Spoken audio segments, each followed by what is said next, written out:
Hey guys, my name is Matsumo, and today Ubisoft made the announcement of what changes we can be expecting in the mid-season reinforcement for Rainbow Six Siege. Now, as we all know, Ubisoft is no longer going to be doing any major operator reworks, but that doesn't mean that there isn't any real big significant changes here, because a few of the operators are definitely going to see a reduction in their power, and some are getting some pretty big buffs. The first one that I was not expecting whatsoever is that Jackal is seeing an increase in his scan distance from 5 meters to 8 meters. Now, while on paper this doesn't sound all that significant, in reality, I think not only is this going to be a great quality of life improvements, I've had many moments where I'm behind the safety of cover, I see some footprints out in the distance, I want to be able to scan them a little bit too far away, it's now going to be easier to do that, but also you can now scan much more reliably from the floor above.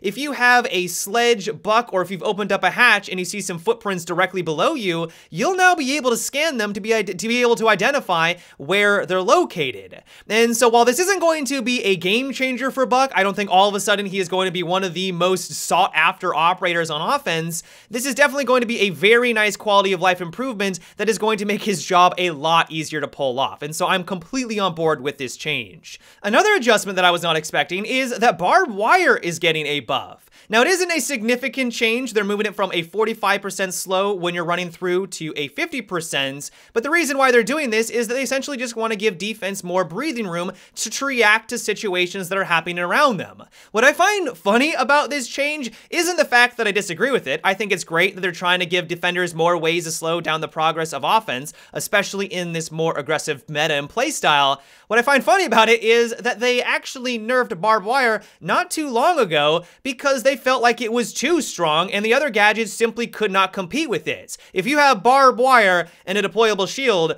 almost always you're going to pick barbed wire just because it is that much more impactful on the match. And so by making this improvements, they're essentially just widening the gap between these two gadgets. And so all in all, I think this is a good improvement. I think defense could use a couple more tools, but I'm really hoping that eventually Ubisoft in the future does make some more adjustments to the deployable shield, because right now it does feel like it's being left by the wayside.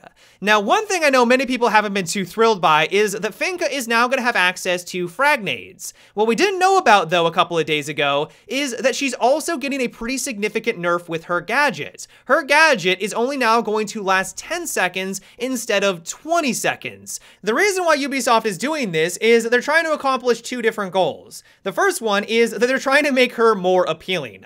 She doesn't really have a whole lot of utility, which I know seems kind of counterintuitive because that's her entire gadget. It's supposed to provide utility. But at higher tiers, like in Platinum and Diamond, she doesn't see a whole lot of play because most people would rather have an operator that can deal with gadgets or who can get through walls. Also, the ability to reduce recoil doesn't do a whole lot for people that have already mastered the recoil of all of these weapons. A lot of times, as soon as you get Finka boosted, you actually overcompensate and you're not aiming at their head, so you actually lose the firefight because of that, and that's pretty undesirable, especially at those higher ranks where a split second where you're not getting the headshot means the difference between you winning and losing.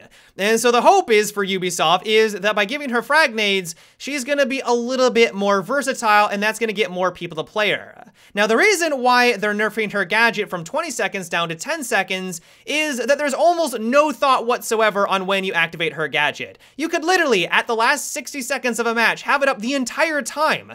That's not really an active ability that you consciously have to think of when you want to use it. That's just, oh, it's down, activated again. There's no thought there whatsoever. And so by reducing it down to 10 seconds, you now need to coordinate a little bit more with your team and also yourself if you want to get the most out of her gadgets.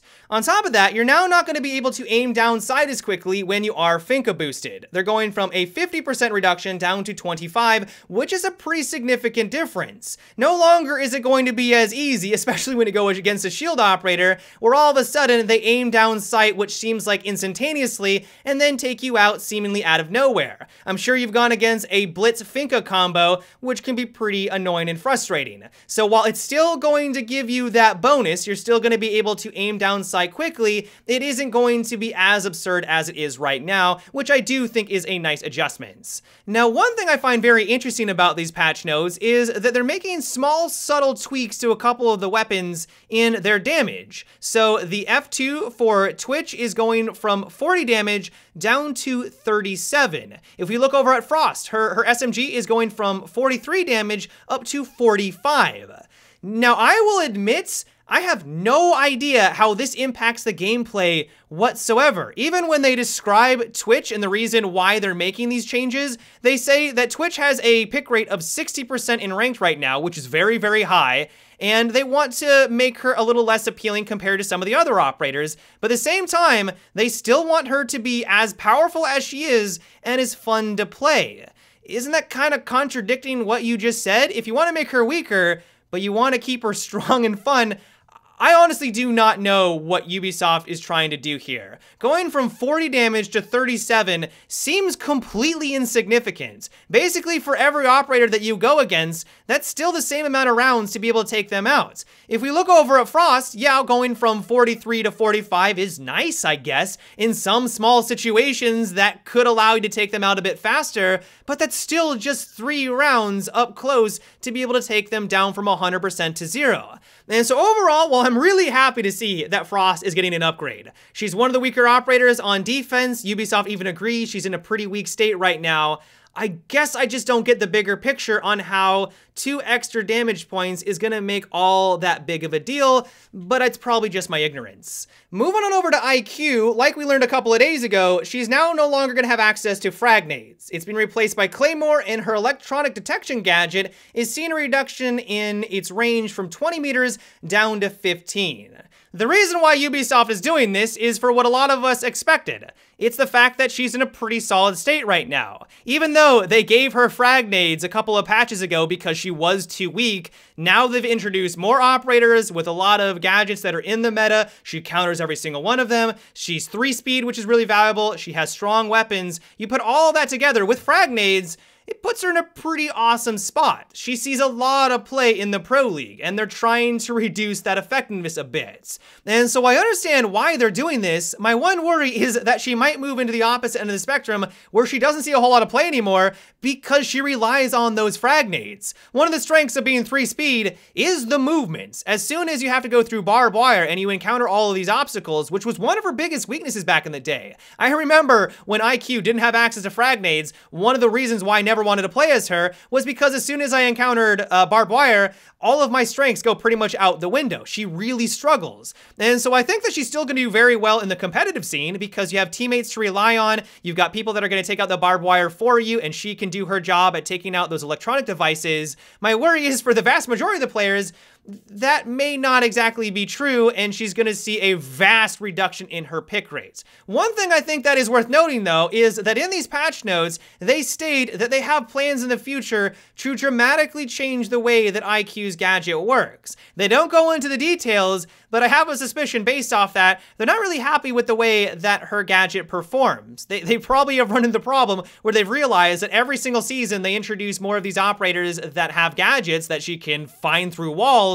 Well, eventually, she's gonna get more and more powerful. We're already running into this problem, and so maybe they're going to be fine-tuning that in the future with a pretty dramatic patch update, or maybe a complete operator rework. It's kind of hard to say, but that might be what's in store for IQ. For now, though, they want to reduce that impact on higher level play. They feel like she's a little bit too strong, and so that is why they're taking away frag nades and making that nerf to her gadgets. And then finally, we have Blackbeard. So we already knew that his shield was getting a nerf where they're dropping its HP from 60 health down to 50. Not a gigantic difference, but I guess the reason why they're doing this is to help out those low damaging defensive operators. If you've ever played as Echo or Valkyrie, it can be really challenging to go against a Blackbeard. Like, he counters them really hard simply because their weapons do not deal a lot of damage. As Echo, you rely on headshots. If you're not getting them, especially against a Blackbeard, you're gonna be struggling. And so for those characters, this is going to be a nice improvement when you do have to fight against him. To compensate for this, though, he is getting an upgrade in his speed when he does have a shield on his weapon. One of his biggest weaknesses is that he has a hard time moving from point A to point B.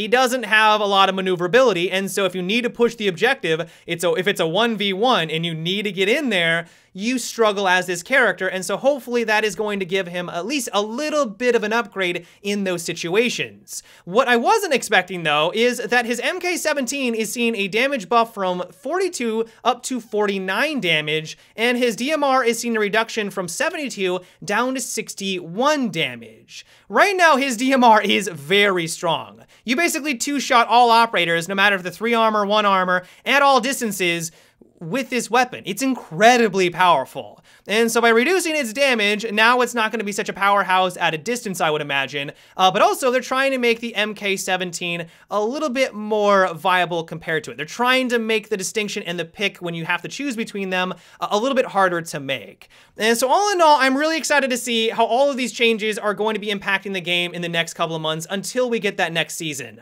I'm not sold on all of them, especially the IQ and the Finka changes, but I do think that many of these are a great step in the right direction, but of course, only time will tell.